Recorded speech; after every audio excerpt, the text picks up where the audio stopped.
اعوذ باللہ من الشیطان الرجیم بسم اللہ الرحمن الرحیم وقالوا كونوا هودا او نصارى تهتدوا قل بل ملت ابراہیم حنیفا وما كان من المشرکین۔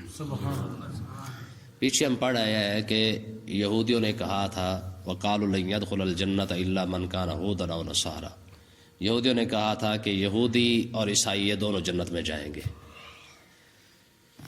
تو یہاں پہ انہوں نے مسلمانوں کو اور دیگر لوگوں کو جو ہے وہ اپنے دین کی طرف بلانے کی کوشش کی، اور لوگوں کو یہ کہنے لگے، مسلمانوں کو کہنے لگے وقالوا كونوا هودا او نصارى، یہودی اور عیسائیوں نے کہا کہ تم یہودی اور عیسائی بن جاؤ۔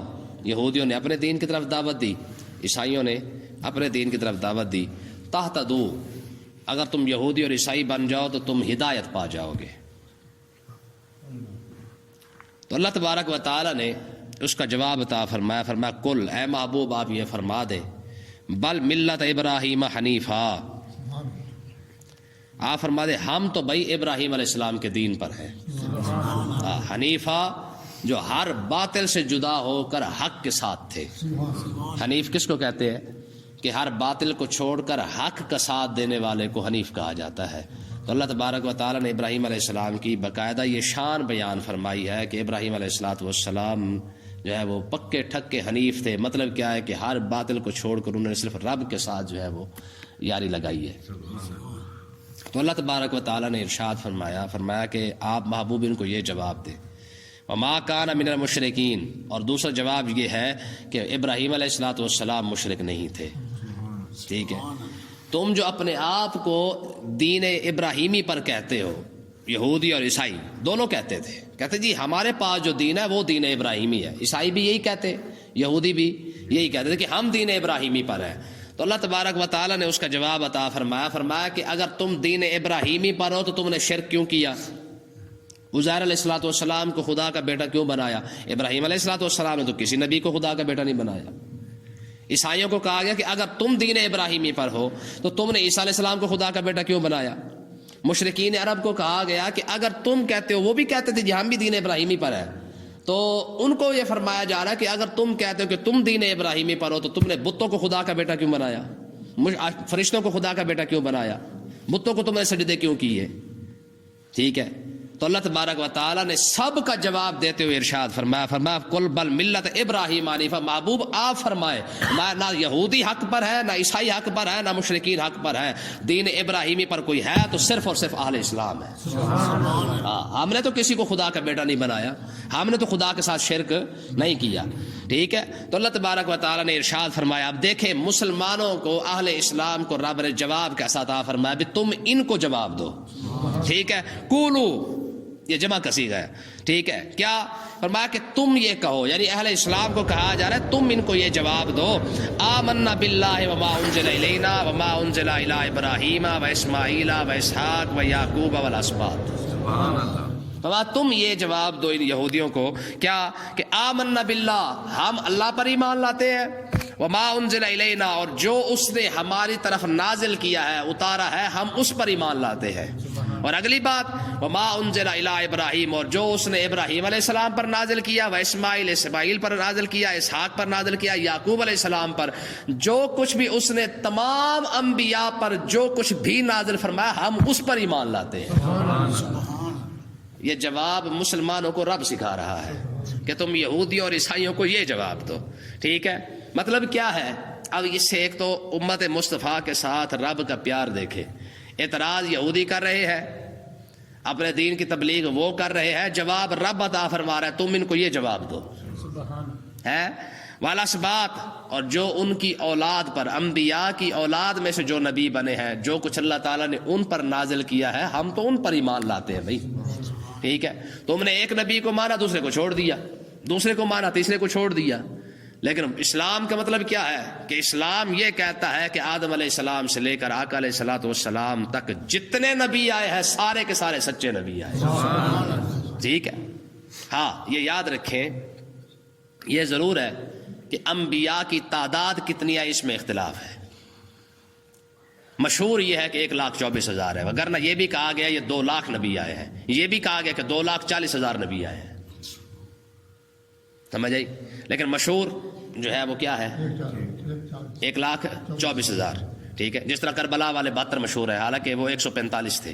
امام زین العابدین تو یہ فرماتے کہ ہم 145 تھے. تو مختلف روایتیں ملتی. بہرحال تو جو بات مشہور ہو جاتی ہے اس کے مطابق بات کر لی جاتی ہے. تو کم و بیش اس لیے کہا جاتا ہے کہ چاہے اس سے زیادہ ہوں یا اس سے کم ہوں، جتنے بھی نبی آئے ہیں سب پر ہم ایمان لاتے ہیں. تو آگے اللہ تبارک و تعالیٰ دیکھیں جی کیسا جواب امت مصطفیٰ کو سکھایا جا رہا ہے کہ تم ان کو جواب دو. وما اوتی موسیٰ و عیسیٰ، اور جو کچھ اللہ تعالیٰ نے موسیٰ علیہ السلام کو عطا فرمایا ہے، جو کچھ عیسیٰ علیہ السلام کو عطا فرمایا، ہم بھی اس پر بھی ایمان لاتے ہیں. تم نے تو ایک ایک نبی کا انکار کر دیا نا. موسیٰ علیہ السلام والوں نے عیسیٰ علیہ السلام کا، عیسیٰ علیہ السلام والے موسیٰ علیہ السلام کا. تم نے تو ایک دوسرے کا نبی کو ہی نہ مانا ہے. ہمارا پھر ظرف دیکھو، ہماری تربیت دیکھو کہ مسلمان ہونے کے باوجود، آقا علیہ السلام کی امت ہونے کے باوجود، ہمارے نبی نے، ہمارے رب نے تربیت یہ فرمائی ہے نبی تمہارے، ہم ان کو اپنے دل جان سے مانتے ہیں. بات سمجھ آئی کہ نہیں آئی ہے؟ وما اوتی النبیون من ربہم، اور جو کچھ بھی ہم نبیوں کو عطا فرمایا ہے ان کے رب نے، ہم اس پر بھی ایمان لاتے ہیں. نبیوں پر بھی ہمارا ایمان ہے، جو کچھ نبی لے کے آئے ہیں اس پر بھی ہمارا ایمان ہے. مجھے آپ بتائیں، آج بھی جو عیسائی، نصرانی یا خبیث ہمارے نبی کی گستاخی کرتے ہیں، کبھی سوچ بھی مسلمان نہیں سکتا کہ ہم عیسیٰ علیہ السلام کی کبھی گستاخی کریں. ٹھیک ہے. جو یہودی کتے دن رات اسلام کے خلاف سازشیں کر رہے ہیں، جو نصرانی دن رات بھونکتے ہیں، فرانس کتنا آگے یہ اسلام کی گستاخی کے اندر. ٹھیک ہے. انہوں نے اپنی عمارتوں پر، سرکاری عمارتوں پر جو ہے گستاخانہ جو ہے وہ خاکے وہاں پہ بنا کے لٹکا دیے تھے. یار کبھی سوچا تاریخ کے اندر ایک واقعہ بھی آپ کو ایسا نہیں ملے گا کہ کسی مسلمان نے عیسیٰ علیہ السلام کی گستاخی کی ہو یا موسیٰ علیہ السلام کی گستاخی کی ہو. ہم سے بڑا ظرف کس کا ہے؟ ٹھیک ہے. ہماری تو تربیت، ہماری گھٹی میں یہ بات شامل ہے کہ آقا علیہ السلام کے سامنے ایک مرتبہ جناب سیدنا یونس علیہ السلام کا ذکر خیر کیا گیا. ٹھیک ہے. جب حضور طائف کے اندر تھے نا تب بھی، اور جب حضور مدینہ طیبہ تشریف لایا تو یونس علیہ السلام کا آپ کے سامنے ذکر کیا گیا. تو آقا علیہ السلام نے ارشاد فرمایا، آپ نے آج کا اظہار دیکھیں ذرا. آقا علیہ السلام نے فرمایا مجھے یونس سے آگے نہ بڑھاؤ، وہ بھی اللہ کا نبی ہے، میں بھی اللہ کا نبی ہوں، ہم دونوں بھائی ہیں. ٹھیک ہے. حالانکہ اس میں کوئی شک نہیں ہے کہ آقا علیہ السلام کا مقام اور مرتبہ سب سے بڑا ہے، لیکن تربیت کا انداز دیکھیں. یونس علیہ السلام کا ذکر خیر آیا تو اسی وقت فرمایا مجھے یونس سے زیادہ نہ بڑھاؤ، وہ بھی اللہ کا نبی ہے. بات سمجھ آئی کہ نہیں آئی ہے؟ تو ہماری تو تربیت ہی ایسے کی گئی ہے. اب جو لوگ ہیں نا ان کے خیر خواہ، ان کے غلام لانتیوں کے، اب ذرا اس بات کا جواب دے سکتے ہیں کہ یہ اسلام کی خوبصورتی ہے کہ جن عیسائیوں، جن یہودیوں نے ہمارے نبی کی 1000 مرتبہ گستاخی کی ہے، ہم نے تو ان کے نبی کی کبھی گستاخی نہیں کی ہے. حالانکہ نبی تو ان کا ہے. عیسیٰ علیہ السلام ان کے نبی ہیں، موسیٰ علیہ السلام ان کے نبی ہیں، ہمارے نبی تو آقا علیہ السلام ہے. لیکن نہ، آقا علیہ السلام نے ارشاد فرمایا ٹھیک ہے امت تم میری ہو، لیکن جس طرح میں سچا نبی بن کے آیا ہوں اسی طرح جتنے نبی آئے ہیں سارے کے سارے سچے نبی بن کے آئے ہیں. تو آقا علیہ السلام کی امت ہو ہی نہیں سکتی، وہ امتی ہو ہی نہیں سکتا جو کسی نبی کا گستاخی کے بارے میں سوچ بھی نہیں سکتا مسلمان. یار بات سمجھ آئی کہ نہیں آئی ہے کسی کے پاس ایسی تربیت؟ تو اب بھی میں حقیقت کہتا ہوں، یہ تو ہمارے جو ذہنی غلام ہے نا، یہ تو ان خبیثوں کی مصیبت ہے، ہر بات کے اندر ان کی خوبی نظر آتی ہے. ٹھیک ہے کہ نہیں ہے؟ تو اللہ تبارک و تعالیٰ آگے دیکھیں جی، لا نفرق بین احد منہم، فرمایا تم یہ جواب دو، فرمایا ہم ان میں سے کسی کے ساتھ فرق نہیں کرتے. حالانکہ آقا علیہ السلام کا مقام اور مرتبہ تو کمال ہے جی. آقا علیہ السلام نے خود فرما دیا انا قائد المرسلین ولا فخر، فرمایا میں سارے رسولوں کا قائد میں بن کے آیا ہوں. ٹھیک ہے. لیکن آپ نے اس کے باوجود لا فخر فرما کے یہ نہیں فرمایا کہ میں فخر کر رہا ہوں، بلکہ نہ، ساتھ دوسرے انبیاء کی عزت اور مقام بھی بتا دیا. فرمایا یہ مت سمجھنا کہ میں سارے رسولوں کا جب قائد ہوں تو پھر میں فخر والا ہو گیا، باقی سارے نیچے ہو گئے. فرمایا نہ، میں یہ فخر کے لیے نہیں کہہ رہا، تمہیں بتانے کے لیے کہہ رہا ہوں کہ تمہارا نبی جو ہے وہ سارے رسولوں کا سردار ہے. انا خاتم النبیین لا فخر، کیسی بات ہے؟ فرمایا میں خاتم النبیین بن کے آیا ہوں، فخر کے لیے نہیں بتا رہا، تمہاری معلومات کے لیے بتا رہا ہوں، تمہیں پتہ ہونا چاہیے کہ تم کس نبی کی امتی ہو. بات سمجھ آئی کہ نہیں آئی ہے؟ تو مقصد کہنے کا یہ تربیت کا انداز ہے. حضور نے بار بار یہ لفظ لا فخرا لا فخرا لا فخرا، فرمایا میں فخر کے لیے نہیں بتاتا، میں تمہیں تمہاری معلومات کے لیے بتا رہا ہوں. جس طرح کوئی باپ اپنی اولاد کو بتاتا نا، پتر تو کوئی چھوٹے موٹے بندے کا بیٹا نہیں ہے، ذرا میری عزت کا خیال رکھنا، ہوتا ہے کہ نہیں ہوتا؟ تجھے پتا ہے تو کس باپ کا بیٹا ہے؟ ہوتا ہے کہ نہیں ہوتا؟ جس طرح استاد اپنے شاگردوں کو کہتا ہے، کہتا ہے تو پتا تسی کس استاد ہے شاگردوں، مطلب کیا ہے کہ جس طرح رب نے مجھے عزت عطا فرمائی ہے، تمہارے استاد کو عطا فرمائی ہے، تو تم بھی اس عزت کا خیال رکھنا. جس طرح رب نے تمہارے باپ کو عزت عطا فرمائی ہے، تم بھی اپنی باپ کی عزت کا خیال رکھنا. تو یہی بار بار آقا علیہ السلام نے فرمانا حبیب اللہ ولا فخر، انا قائد المرسلین ولا فخر، انا خاتم النبیین ولا فخر، انا اکرم الاولین والآخرین علی اللہ ولا فخر. ساری باتیں حضور نے فرمائی، لیکن ساتھ میں فخر بھی ساتھ بتا دے. فرمایا فخر کے لیے نہیں بتا رہا، تمہیں بتا رہا ہوں کہ تمہارے نبی کی شان کتنی بڑی ہے.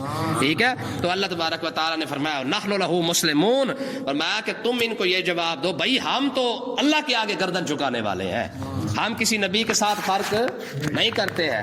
آگے جواب کیا دیا جا رہا ہے؟ فرمایا فَإِنْ آمَنُوا بِمِثْلِ مَا آمَنْتُمْ بِهِ. فرمایا کہ یہودیوں کو کہا جا رہا ہے کہ تم اپنے آپ کو کہتے ہو نا ایمان والا، اس تو عیسائی کہتے ہیں اپنے آپ کو کہتے ہیں ایمان والا. میں اگر تم چاہتے ہو نا، تم اپنے آپ کو ایمان والا کہنا چاہتے ہو، فَإِنْ آمَنُوا بِمِثْلِ مَا آمَنْتُمْ بِهِ، رب نے فرمایا پھر یوں ہی ایمان لاؤ جیسے صحابہ کرام ایمان لائے.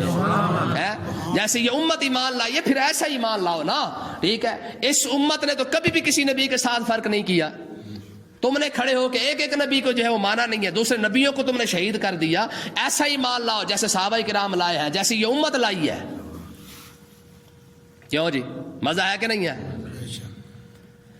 اللہ اکبر. صحابہ کرام کی کتنی بڑی شان یہاں بیان کی گئی ہے. بطور مثال یہودیوں اور عیسائیوں کے سامنے مثال رکھی جا رہی ہے. فرمائے اگر تم ایمان والے اپنے آپ کو کہتے ہو نا، تو پھر ایسے ایمان لاؤ جیسے میرے نبی کے غلام لائے ہیں، صحابہ لائے ہیں. ٹھیک ہے نا جی. کسی ایک صحابی نے بھی کبھی بھی نہیں کہا کہ آقا ہم تو آپ کو مانتے ہیں، ہم تو موسیٰ علیہ السلام کو مانتے نہیں، وہ تو نبی ہمارا نہیں ہے.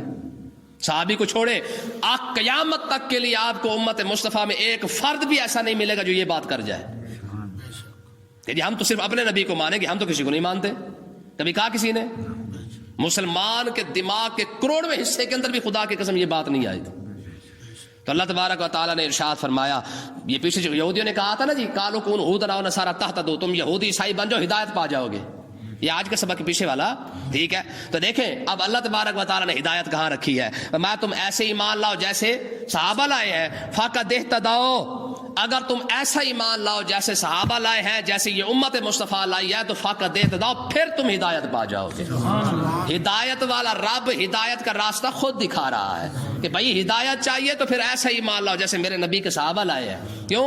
جس طرح انہوں نے سب نبیوں کو مانا ہے، تم بھی آ کے سب نبیوں کو مانو. فقد اہتدوا، اس کا مطلب یہ ہے جو سب نبیوں کو مان گیا، جو کچھ نازل کیا گیا ان کو مان گیا، سمجھو اس نے ہدایت کا راستہ پا لیا ہے.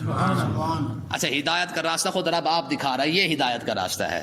ٹھیک ہے. آگے دیکھیں وَإِن تَوَلَّوْا فَإِنَّمَا هُمْ فِي شِقَاقٍ، اگر یہ منہ پھیر لیں، جس طرح ان کی طبیعت ہے، طبیعت خبیثہ یہودی اور عیسائیوں کی اور دوسرے بندے کی، تو میں فَإِنَّمَا هُمْ فِي شِقَاقٍ، پھر وہ نری بدبختی کے اندر ہے. یہ ان کی بدبختی ہے کہ سارا کچھ ان کے سامنے واضح ہونے کے باوجود بھی اگر ان کے پلے کچھ نہیں پڑا، پھر بھی اگر ان کو سمجھ نہیں آ رہی ہے، تو پھر یہ ان کی بدبختی ان پر غالب ہے، پھر یہ ضد کے اندر کھڑے ہوئے ہیں. آگے اللہ تبارک و تعالیٰ نے اپنے محبوب کو تسلی کیا عطا فرمائی اسی ایک ہی آیت کے اندر. فرمایا فَسَيَكْفِيكَهُمُ اللَّهُ، فرمایا محبوب اگر یہ نہیں مانتے، یہ منہ پھیر جاتے ہیں یہودی اور عیسائی، تو پھر کیا ہے؟ فرمایا اللہ آپ کو ان کی طرف سے اللہ تبارک و تعالیٰ آپ کی کفایت ضرور فرمائے گا. اللہ آپ کو غلبہ عطا فرمائے گا. پھر آپ کو ان کی ضرورت، اگر یہ سمجھتے نا کہ ہم دین قبول نہ کریں گے تو اسلام کو ماننے والا کوئی نہیں ہوگا، محبوب پریشان ہونے کی ضرورت نہیں ہے. ابو جال نہیں مانے گا تو رب بلال کو کھڑا کر دے گا.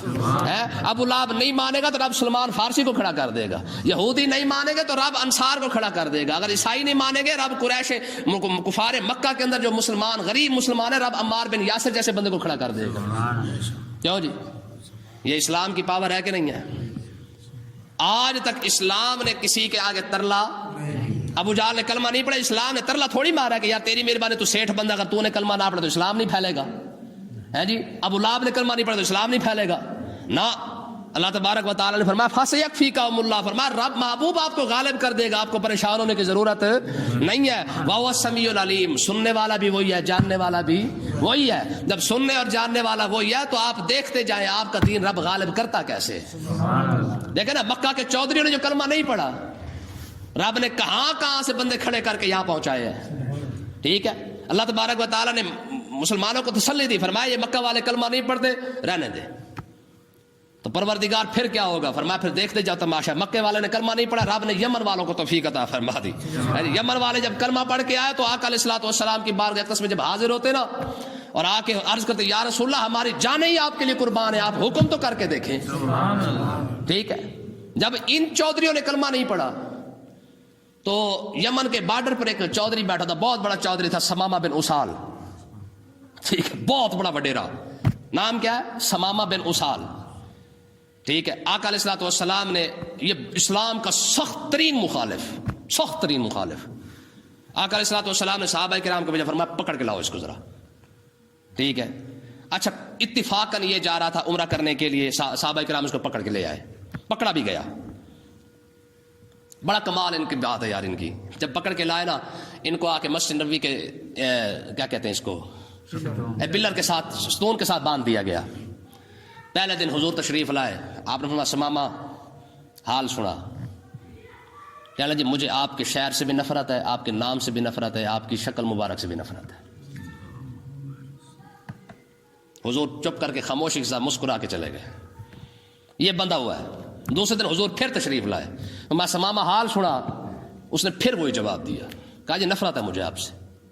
حضور مسکرا کے پھر چلے گئے. حضور تیسرے دن تشریف لائے.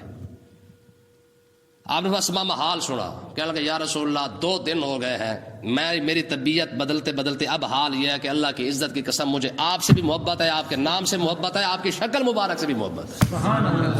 حضور نے فرمایا کھولو اس کو. بھائی جب کھولا گیا تو بھاگ نکلا مسجد نبوی سے. ٹھیک ہے. صحابہ کرام پریشان ہو گئے، اب کہاں جا رہا ہے؟ وہاں پہ قریب ایک باغ تھا، باغ میں جا کے حوض تھا، حوض کے اندر جا کے غسل کیا. غسل کرنے کے بعد واپس آ کے کلمہ پڑھا. ٹھیک ہے. کلمہ پڑھا. کلمہ پڑھنے کے بعد عرض کی یا رسول اللہ، ذرا اس کا جواب دیکھیں. کہ یا رسول اللہ اب کیونکہ میں نے کلمہ پڑھ لیا ہے اور میں یمن کے بارڈر کا چودھری ہوں، بڑا بڑا، ٹھیک ہے، بہت بڑا سیٹ ہوں میں اب مکہ والے ایک ایک دانہ بھی اگر کھائیں گے تو آپ کی اجازت کے بغیر نہیں کھا سکیں گے. میں ان کی طبیعت سیٹ کر دوں، بات ختم ہوگی. اور ہوا بھی پھر ایسے. آپ نے سمامہ بن اسال رضی اللہ عنہ نے کیا کیا؟ انہوں نے جناب یار مکے کے اندر جو یہ مکہ کے عرب کی جو تجارت جاتی تھی مکہ والوں کی ساری بائیکاٹ کر دی. خبردار یہاں سے کوئی قافلہ نہ گزرے. ٹھیک ہے جی. انہوں نے کہا جی اب کہاں جائیں گے، مکہ والے تو مر گئے. تو پھر انہوں نے حضرت ابو سفیان رضی اللہ تعالیٰ عنہ کو مکہ والوں نے دوبارہ بھیجا آقا علیہ السلام کے پاس. سمامہ بن اسال نے کہہ دیا کہ اب آقا علیہ السلام اجازت دیں گے تو تم یہاں سے آ سکو گے، وگرنہ تم یہاں پہ اب تم یمن جا کے کاروبار نہیں کرو گے. پھر ابو سفیان جا کے روئے آقا علیہ السلام کی بارگاہ میں، حضور آپ کے رشتہ دار ہیں، آپ کے سارے قریبی ہیں، مکہ والے کوئی غیر تھوڑی ہے، مہربانی کرے سمامہ بن اسال کو کہیں کہ آپ ذرا ہمیں تجارت کرنے دے، کاروبار کرنے دے. امپورٹ ایکسپورٹ کا تو سارا کاروبار اس نے روک کے رکھ دیا ہے. ٹھیک ہے. آقا علیہ السلام نے پھر حکم فرمایا سمامہ کو، فرمایا آنے جانے دے، خیر ہے، بھوکے نہ مر جائے. ٹھیک ہے. تو مقصد کیا ہے؟ بات وہی ہے کہ اگر ان مکہ کے چودھریوں نے کلمہ نہیں پڑھا تو رب نے بڑے بڑے چودھری کھڑے کر دیے کلمہ پڑھنے والے. ٹھیک ہے نا جی. اس لیے نا یہ اسلام کی پاور ہے. آقا علیہ السلام نے فرمایا لن یشاد الدین الا غلبہ، فرمایا کہ اگر کوئی اپنے آپ کو چودھری پھنے خواہ پاٹے خواہ سمجھتا جی میں یہ نہیں کروں گا تو کون کرے گا؟ فرمایا نہ، رب ایسے ایسے بندے کھڑے کرے گا اسلام کی مدد کے لیے کہ بندہ سوچ بھی نہیں سکے. اللہ تعالیٰ سمجھنے کی توفیق عطا فرمائے.